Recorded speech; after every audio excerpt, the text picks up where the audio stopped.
Friends అలానే ఇక్కడ కూడా మనకు మంచి సైజులతో కనిపిస్తున్నాయి కదా కాడి.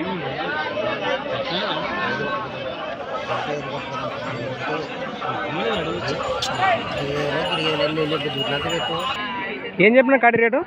1,40,000 1,40,000గా చెప్తున్నారు. మరి పళ్ళని కలిపినాయా ఉన్నాయా? అన్ని కలిపినట్లు లెక్క. భరోసా బాగున్నాయి సేద్యానికి? 2 పక్కలు గ్యారెంటీ ఇస్తాను. అంతేంట్రా? ఎక్కడి నుంచి వచ్చారు? మా ఆవేరు నుంచి వస్తున్నాను. ఆవేరు ఎద్దులు. మీ ప్రెజెంట్ లొకేషన్? మీ సొంతూరు? మా సొంతూరు తుమ్మలపీడ. వ్యాసెస్ రైతులు కదా ఎద్దులు అయితే? రైతులు. భరోసా అయితే గ్యారెంటీ? ఎద్దులు అయితే 2 పక్కలు గ్యారెంటీ ఇస్తాను. రైట్. నెంబర్ చెప్పండి.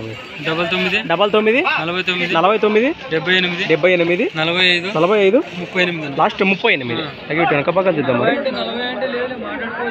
బేరం మాట్లాడుకోవచ్చు అటు ఇటు వస్తే మాత్రం. ఇటు గెలం గట్టి చూసినా కూడా ఇంటి దగ్గరికి మనం చూస్తున్నారు కదా. ఎద్దుల వివరాలు అయితే ఈ విధంగా ఉన్నాయి. లొకేషన్కి వెళ్తే కూడా మరి వీటి గెలం కట్టి చూశాక కూడా రేట్ మాట్లాడుకోవచ్చు అని చెప్తున్నాడు. ఎరకంగా అంటే నేరుగా మాట్లాడుకోవచ్చు. అలానే ఫ్రెండ్స్ మన సంత వచ్చేసి ప్రతి సోమవారం అరుదుగా సాగే మన సోమవారం పత్తికొండ ఎద్దుల సంత. మరొక కొత్త వీడియోతో మళ్ళీ కలుద్దాం. చూస్తూనే ఉండండి.